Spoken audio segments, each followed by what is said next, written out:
And now, a word from our sponsors. Are you ready for revenge spending or revenge consumption?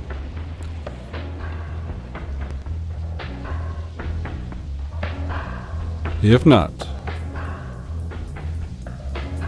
then don't be surprised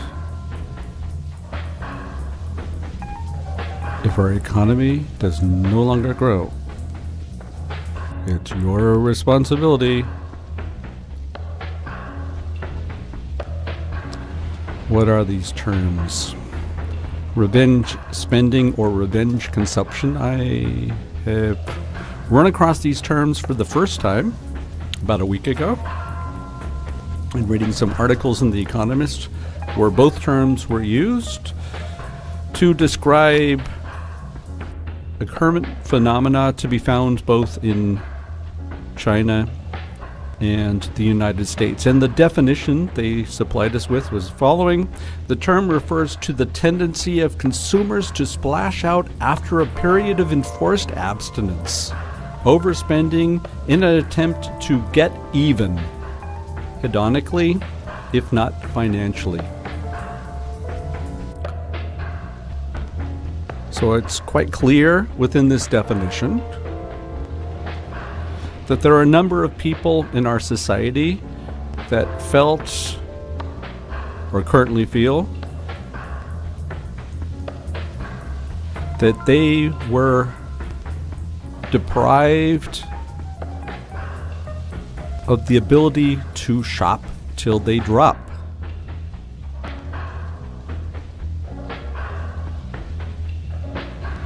And obviously this is a freedom that difficult to ascertain how many individuals within our society feel that that is their right. Regardless, they're out there.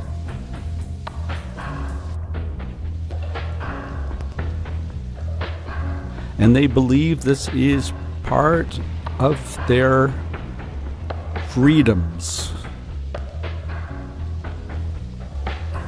Freedom to be hedonistically inclined.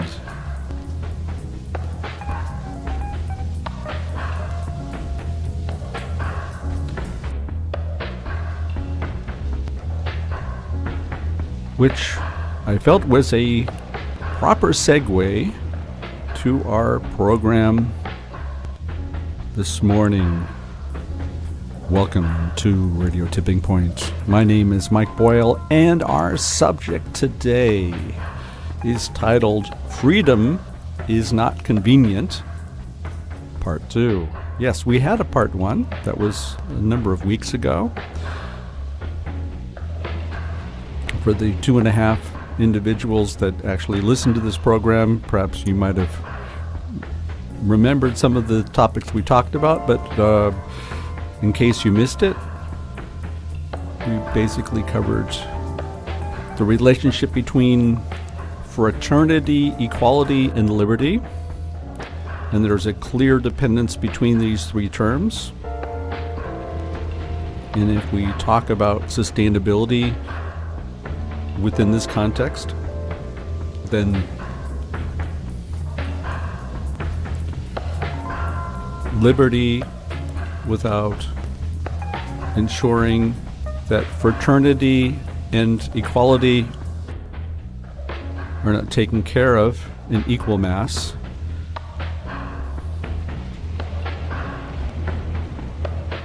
leads eventually to destruction of the model,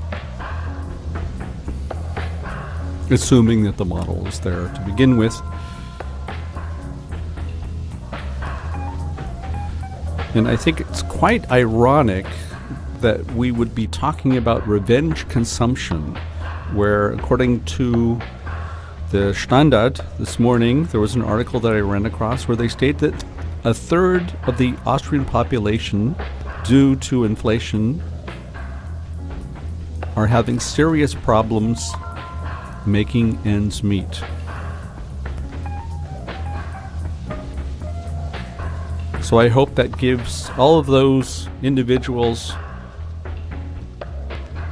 that are on their revenge consumption rampage, I hope that gives them some food for thought.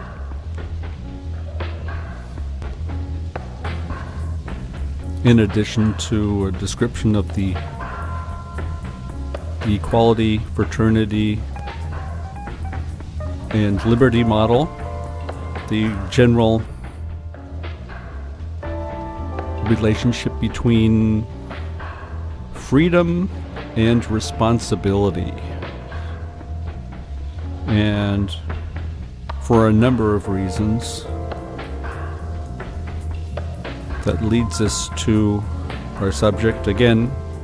Freedom is not convenient. As we know that responsibility is clearly not convenient. It requires us to perform various activities that very often we really don't want to do.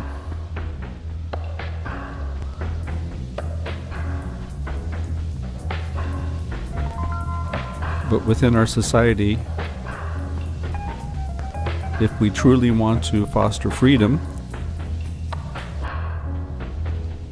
then we should not forget about the second part of that equation, which leads to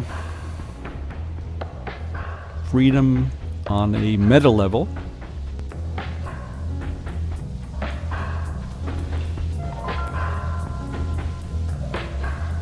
If we want to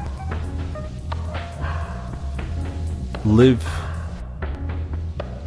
within an ecological perspective,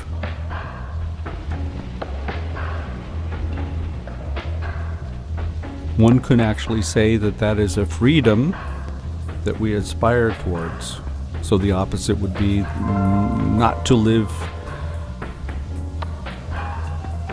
in a regenerative community where we know that our focus is going to be on the short term, the damage that's caused that we all know. But have you ever thought that we can view this concept, freedom to be regenerative, and perhaps some of the needs that we have are not necessarily to the benefit of others? Let me give you an example. Of course, we are all going through our energy crisis.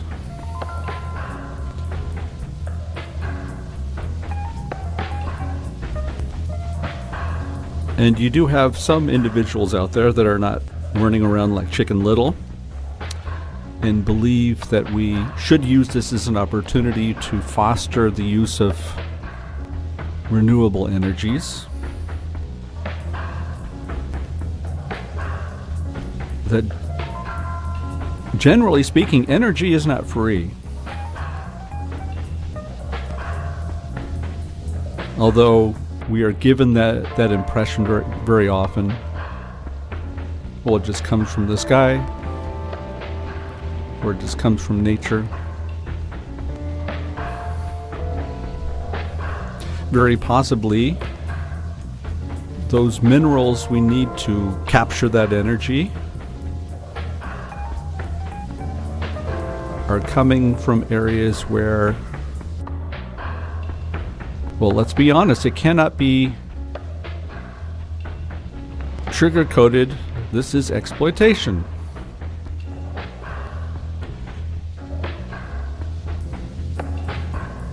And so, within that wish, that freedom that we strive for, freedom to be within the realm of renewable energy,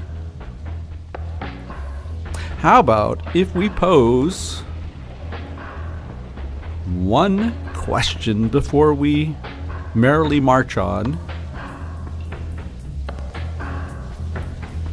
into our renewable Teletubby land?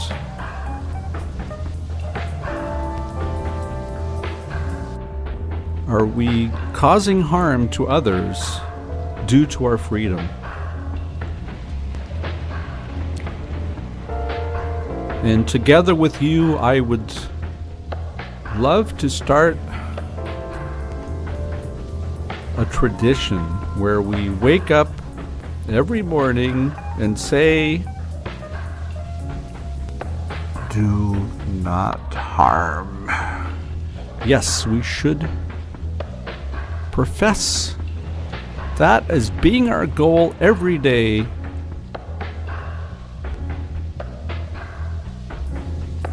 That whatever comes within that realm of our freedom, that it does not harm others. And I guarantee you will run across a number of situations where you realize very quickly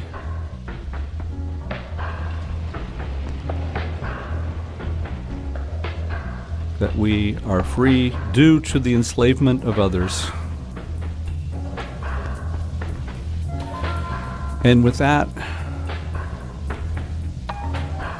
I would like to focus on that interpretation of freedom that we have within our social structures.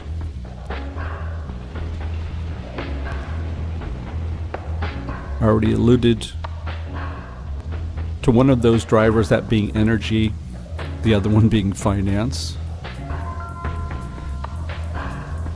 And not to leave our time together on a sour note, let's discuss whether there are better ways for us to accomplish those goals and ensure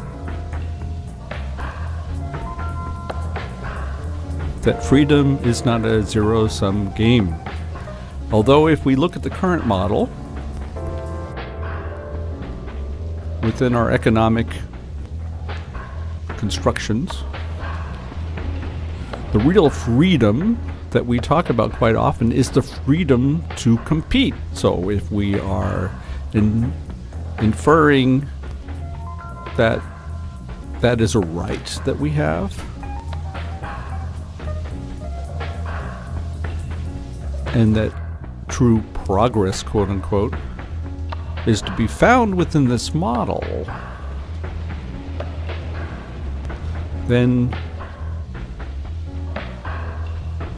we are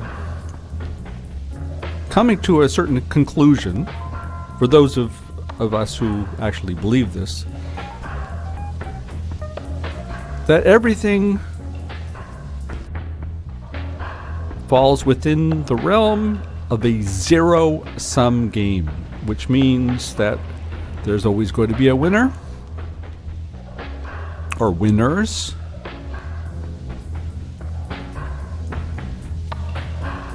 and there are definitely going to be losers. And our justification, of course, is to say, well, that can't be helped.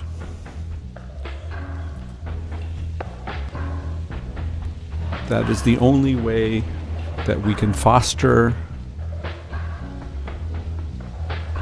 this brave new world that we are freely choosing.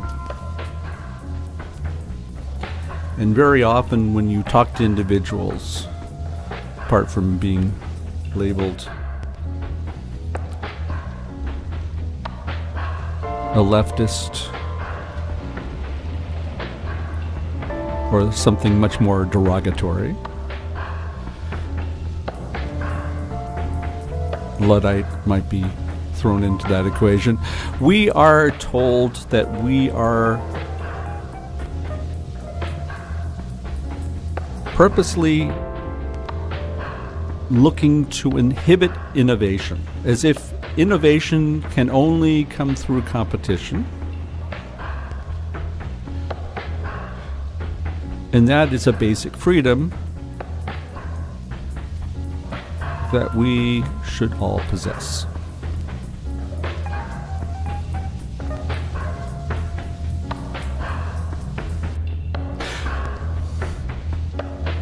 A number of years ago, there was a professor from MIT that I stumbled across by the name of Erich von Hippel. And von Hippel started a number of years ago, this was back in the 80s, of fostering a certain dialogue, certain point of view that I think could be a game changer and truly describes what is happening in reality.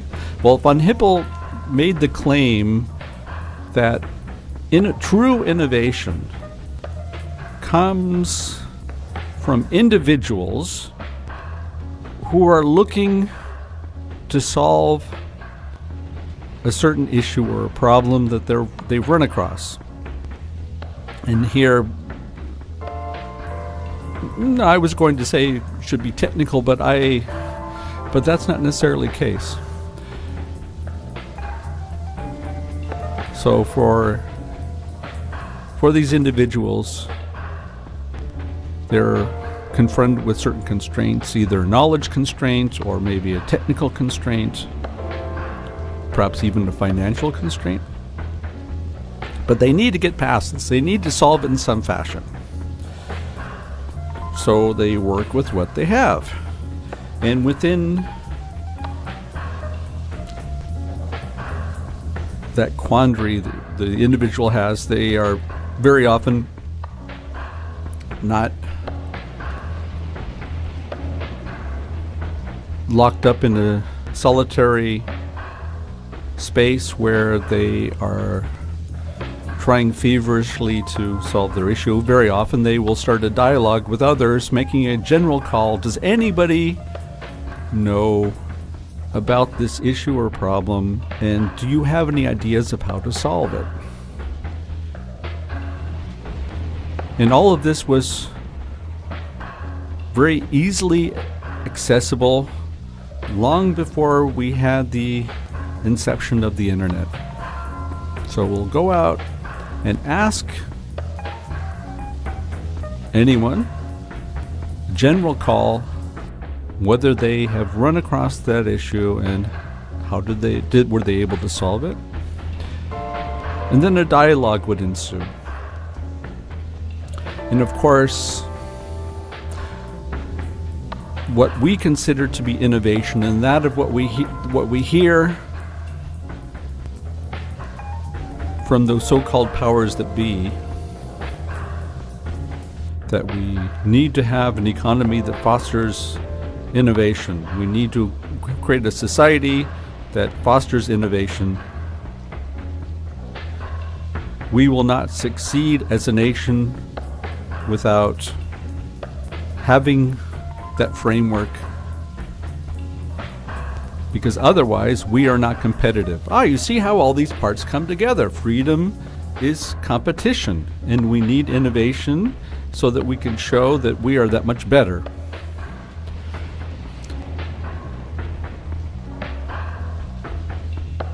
Von Hippel did not approach the subject from this particular perspective, the ones that I'm describing to you right now.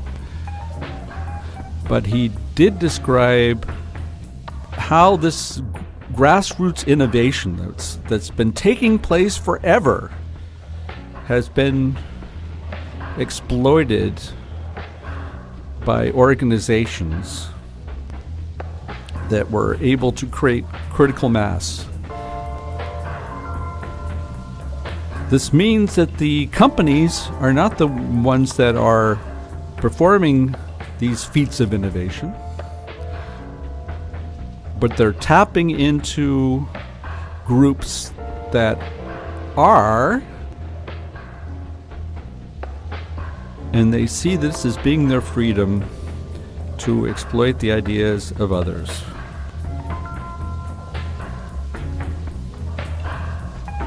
But of course, those groups would never consider it to be exploitation to begin with, because for the most part, they see that information is being free. And interestingly enough, von Hippel, going back to the 1980s, I believe his first book was published in 1988, all under Creative Commons open source, which means you can go on to Von Hippel's website and you can download the books.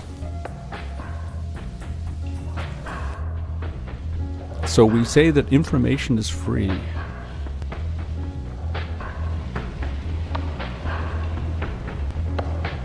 And that we have the freedom not to compete.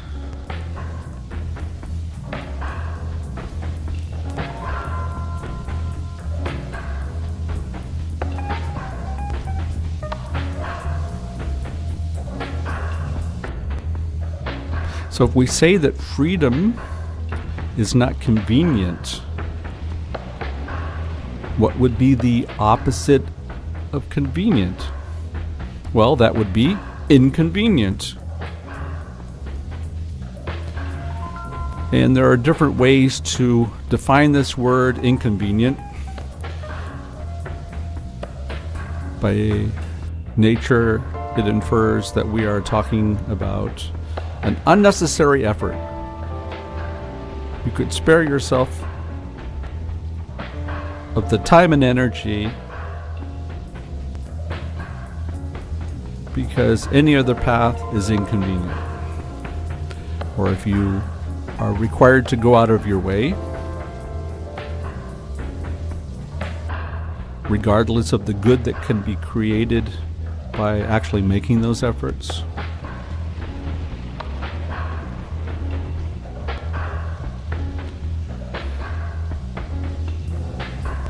We had a film that came out in the early 2000s titled An Inconvenient Truth that was put out by the inventor of the internet. In case you didn't know, that's Al Gore.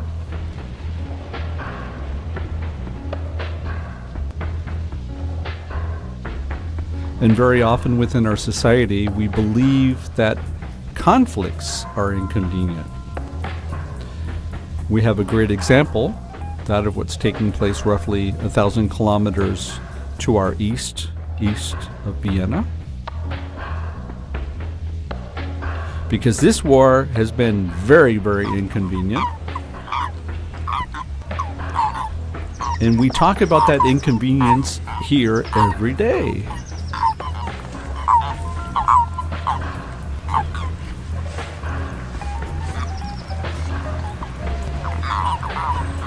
So again, understanding within certain cultures, and I'm starting to think that, although to certainly not to the same degree,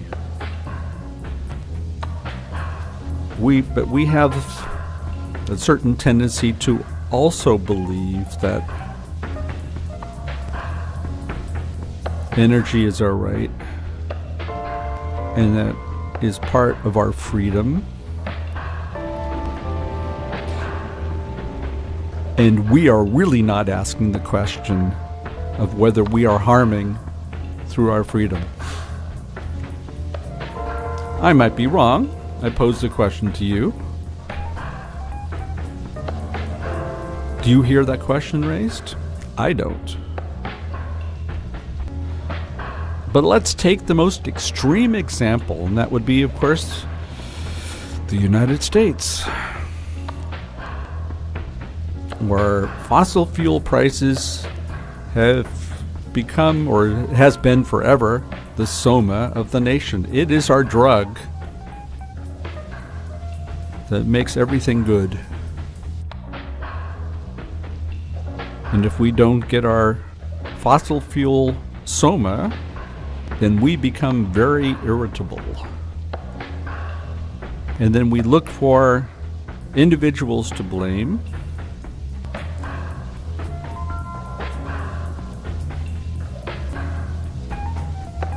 And we struggle in looking at this situation in any other way but in that tried and true transactional approach that we've known to love and cherish and has been part of our conditioning.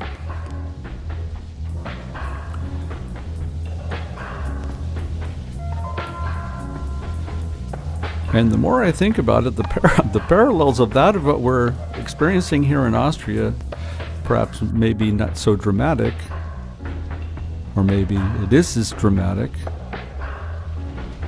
Unfortunately, Joe Biden, who was making a tremendous effort to paint himself as being the green warrior during the presidential campaign of 2020,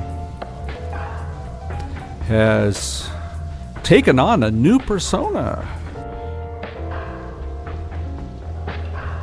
And he is starting to sound a lot like number 45 and saying, "Drill, baby, drill."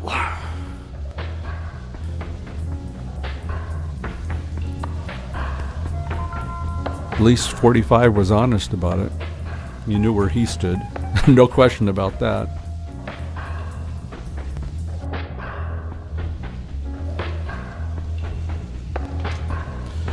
And to show how certain thought processes or mindsets or simple narratives become so prescient. There was a book that I just finished going through titled Disorder. The author was Helen Thompson, who is a professor of political economy at Cambridge. And this book was published before the 24th of February. And that's why I state that it was so prescient. Helen Thompson breaks down our relationship to each other, the relationship to power or prestige within the realm of energy politics, financing, and our viewpoint towards democracy.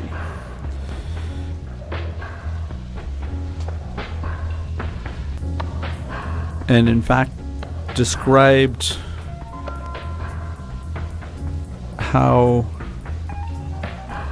certain events that were taking place within the world stage, going back to, well, pretty much the Industrial Revolution, were always tied to the subject of energy. First starting with coal, and then with the replacement of coal, finding oil reserves and exploiting that. And in fact, once that transaction took place, that there weren't too many places in Europe where there were enough oil reserves. Interestingly enough, Austria-Hungary was one of them that had oil reserves that are still being exploited in Romania.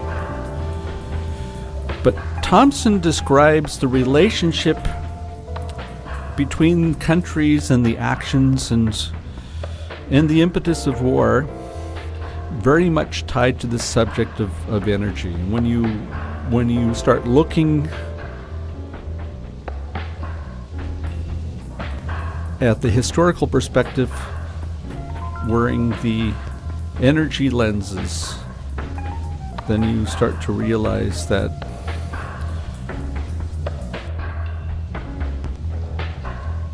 our freedom has been very, very inconvenient for all of those that we've been exploited.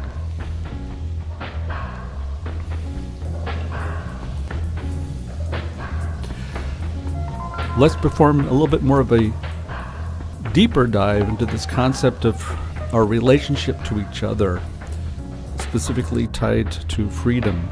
And here I'd like to talk about a work that came out at the end of the 19th century. I want to say 1887, but I might be wrong on that. The author was Ferdinand Tönnies, who was a German sociologist, and his treatise was titled Gemeinschaft und Gesellschaft, which would be the best translation I can come up with, would be community and society. A little bit of information on Tönnies. He was a German sociologist, as mentioned. He was also an economist and a philosopher. We didn't make that differentiation back then in saying that you could either be one or the other.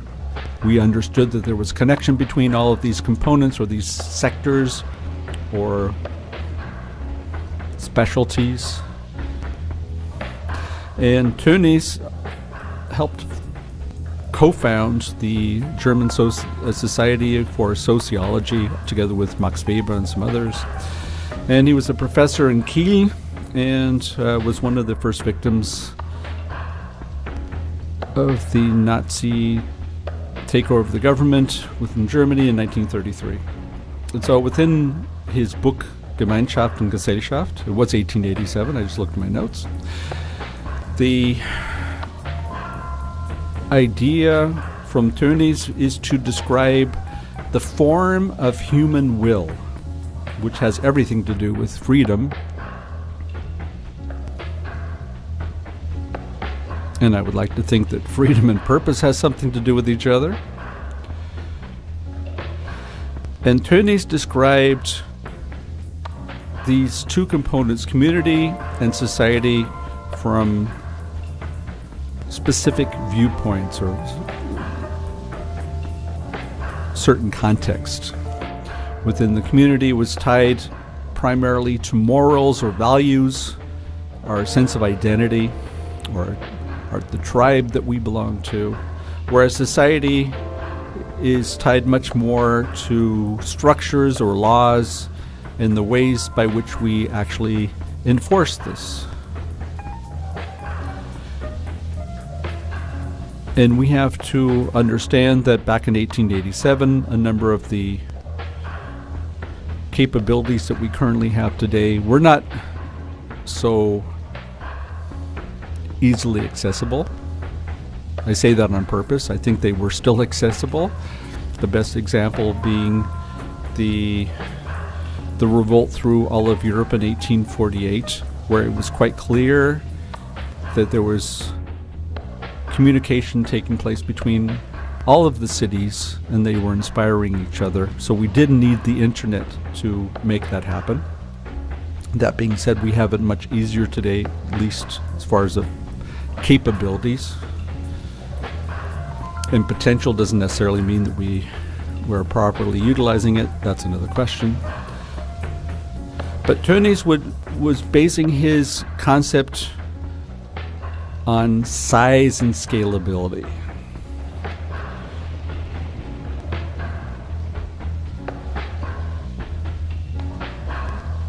And we can't, or we shouldn't take a dualistic approach, understanding that one is good and the other one is bad.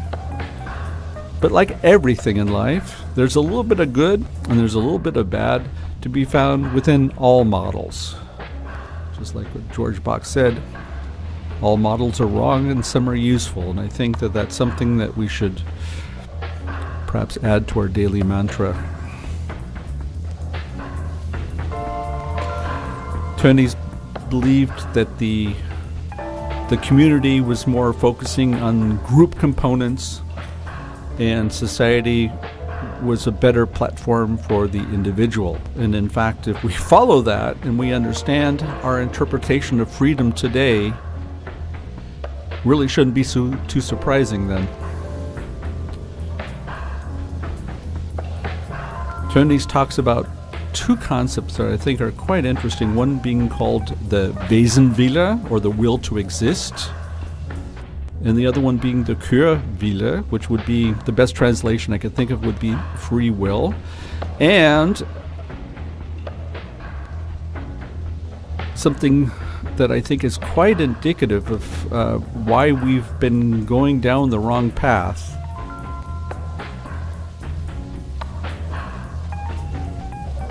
Tönnies mentions that the community has more of a feminine characteristic, whereas the society is more masculine. And I think if you were able to take all of these concepts that I've more or less laid at your doorstep, and were to think about how all of that relates to our situation anno 2022, that you possibly might find some sort of continuum between all of these ideas.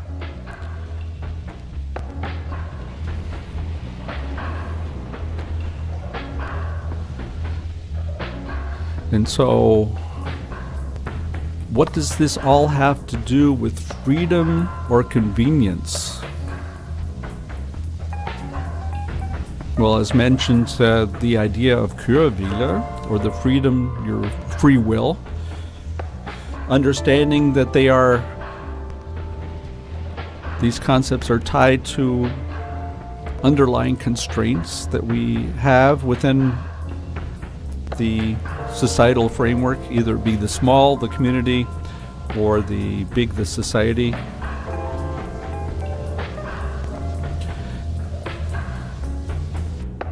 And that driving force, and where we see value, is always tied, or almost always tied, to this concept of convenience.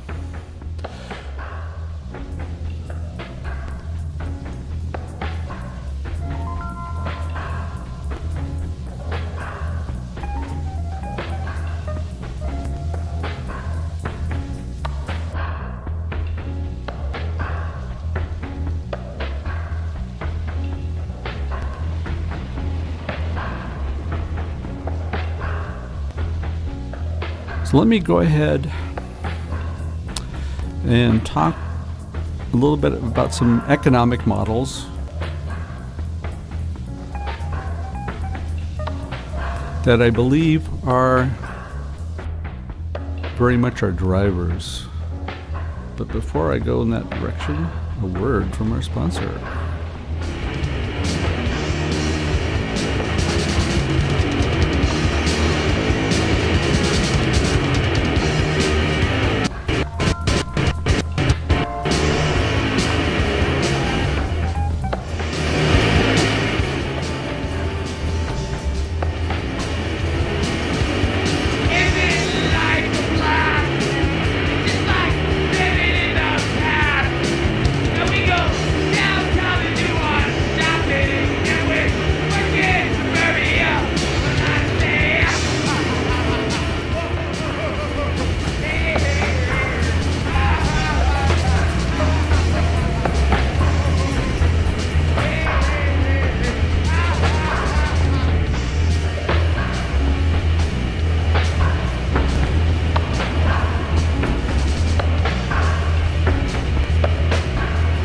Don't touch that dial.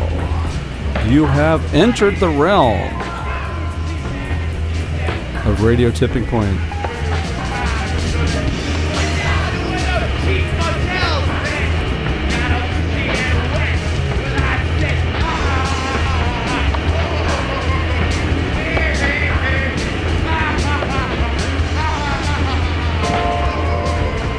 Our show today is titled Freedom is Not Convenience.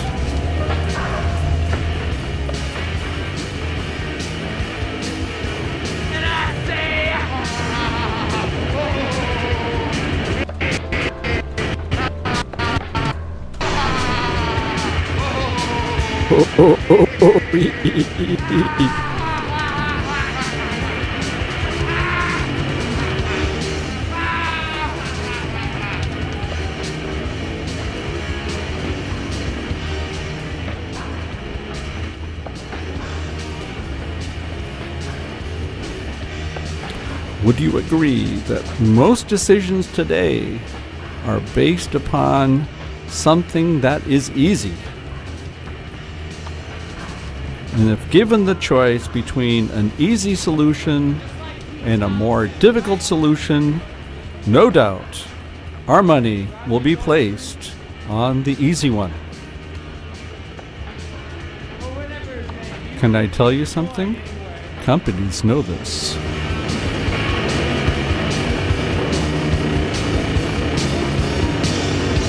and they are exploiting it.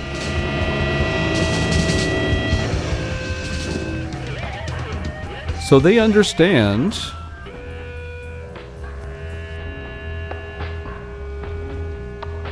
that we will consider the convenient solution to be much more valuable. Turn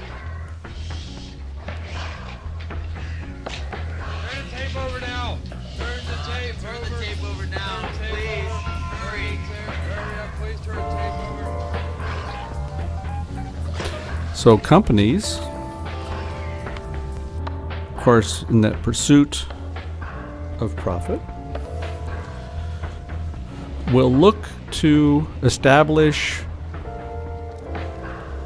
convenient products and services that require as little effort as possible, because they are very cognizant that the recipient doesn't dig very deep and will not necessarily question whether that convenient solution truly brings more value. Because convenience is our only criteria.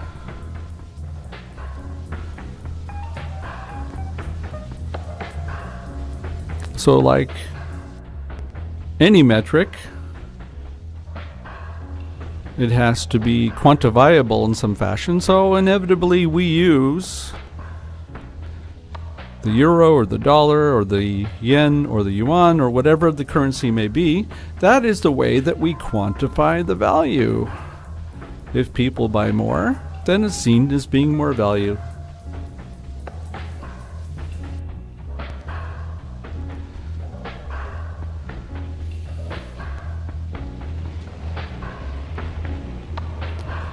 But it leads to a certain condition that some of us might be very concerned about, where we see that our convenient solution and the freedom of pursuing that convenient solution has led to a lot of harm. And the justification, of course, is, well, me as an individual, I have the right to make these decisions, but I do not hold responsibility for something that might be taking place on a different level. And besides, what about these companies who are the ones who are promoting this type of attitude? As if we do not have any responsibility for those free decisions that we make, unless we feel that they're not free. And for those of you who believe that these decisions are not free, then I feel compelled to remind you that we all have a choice. We might not necessarily always like the choice that we are confronted with, but we have that choice regardless. And by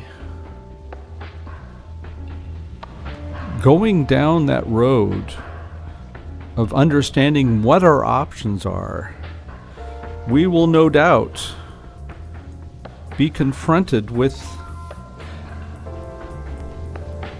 a number of inconvenient truths. One of them being that the convenience of one can lead to the hardship of another, which means that we're no longer talking about freedom, we're talking about exploitation. And one of the choices that we have is called just say no.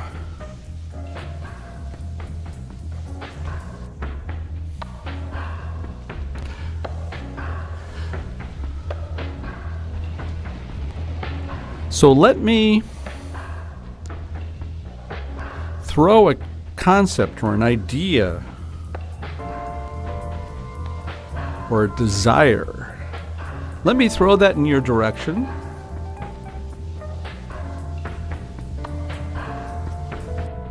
Take it with you. Think about it. And I would ask you all to contemplate what that means to you individually, from that of what I'm going to suggest right now.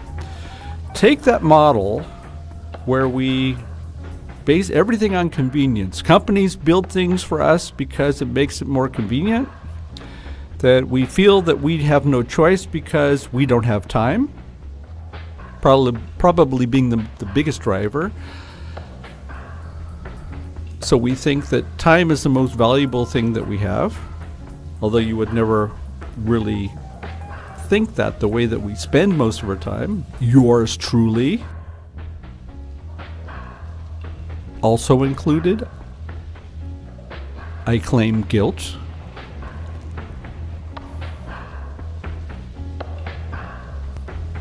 Which is easy because just like you, we are all human.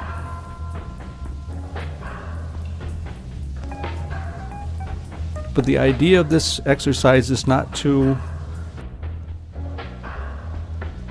claim guilt or innocence, but rather, how do we move forward? What if we were to take that word value, where we say that convenience is value, if we were to replace the word value within this constellation with the word meaning?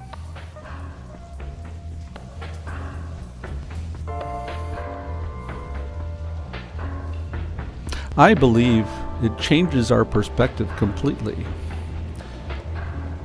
Think about all of those things in life that truly have meaning. Are they always easy or convenient?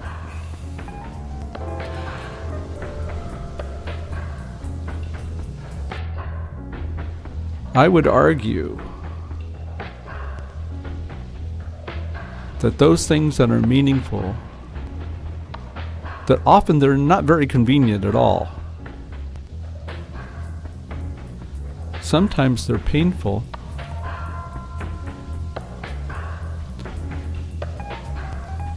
Sometimes they're embarrassing. Sometimes they lead us to a very vulnerable state.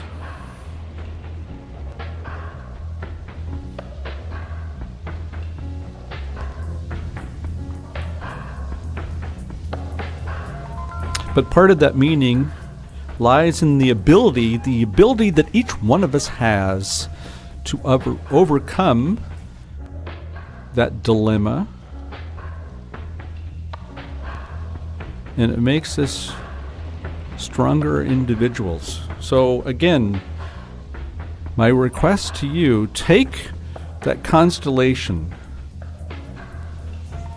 that convenience, meaning less effort, means value, with the underlying structure being time, not always, but very often. Let's change the word value to meaning. So that would mean meaning vis-a-vis convenience. Then we will start to realize how little meaning convenience actually brings.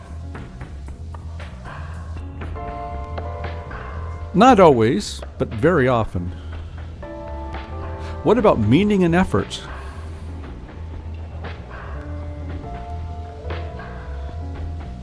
I believe that most things that are meaningful require a lot of effort.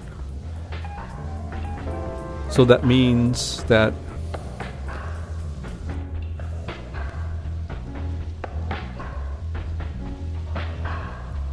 our value system is turned on its head. We say that those things that are convenient are actually very superficial, or based upon some measurements that we have felt that we are compelled to work with, although if given a true choice, the freedom of choice, that we would choose something else.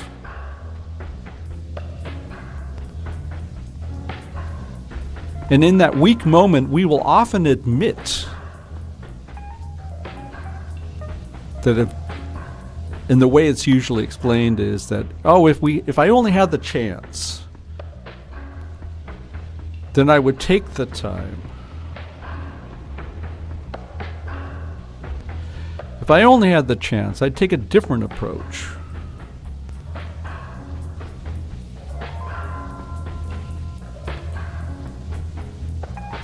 But not today, and probably not tomorrow. Because, after all, someday means never. But for those of you who feel brave today to take a chance on something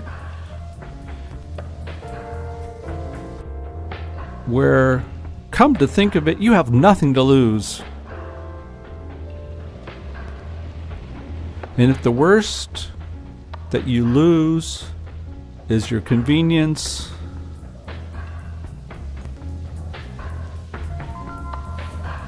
let's be honest, is that so bad?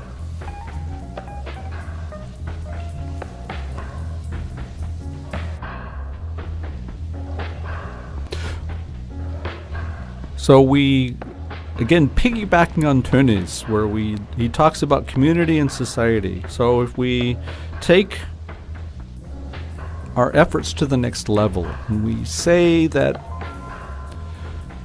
okay, we as an individual, we believe this to be true. We hold this to be valuable, and they are efforts worth pursuing. Now, if we can get others within our community to see things the same way,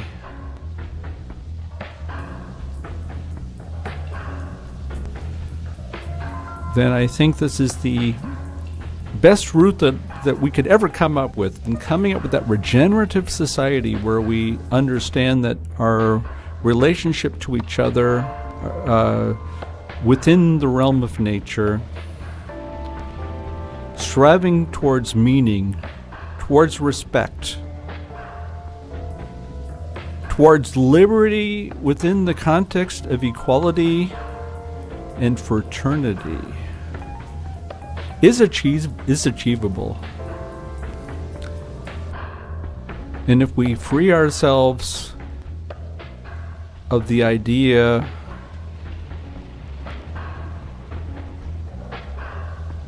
that we have the freedom to choose convenience only, and we become very cognizant on that level that we can actually manage things, that our basic tenet is do no harm, then for me this is a game changer.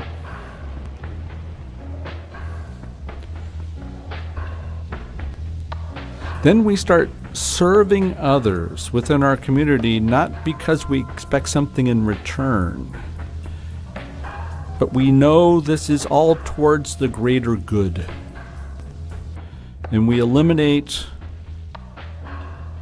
that concept of freedom as being competition, that we establish a new freedom, and that freedom would be the freedom to cooperate. Which, again, following Tony's idea of community actually being more of a feminine structure, then, ooh, maybe that's been the problem.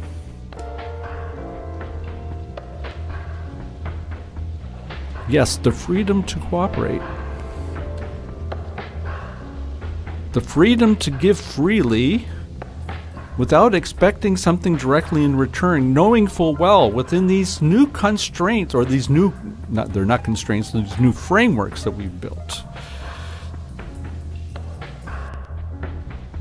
that we have tossed zero-sum overboard.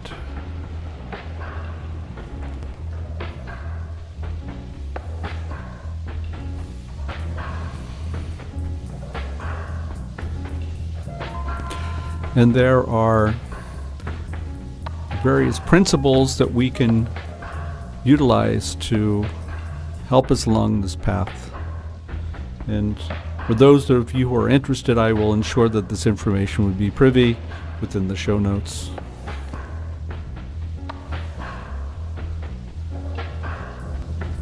But as always, the time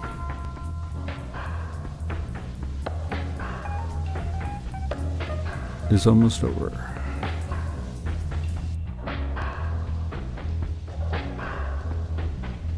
And with that, I profess my gratitude to you in allowing me to share these ideas, in the hope that I have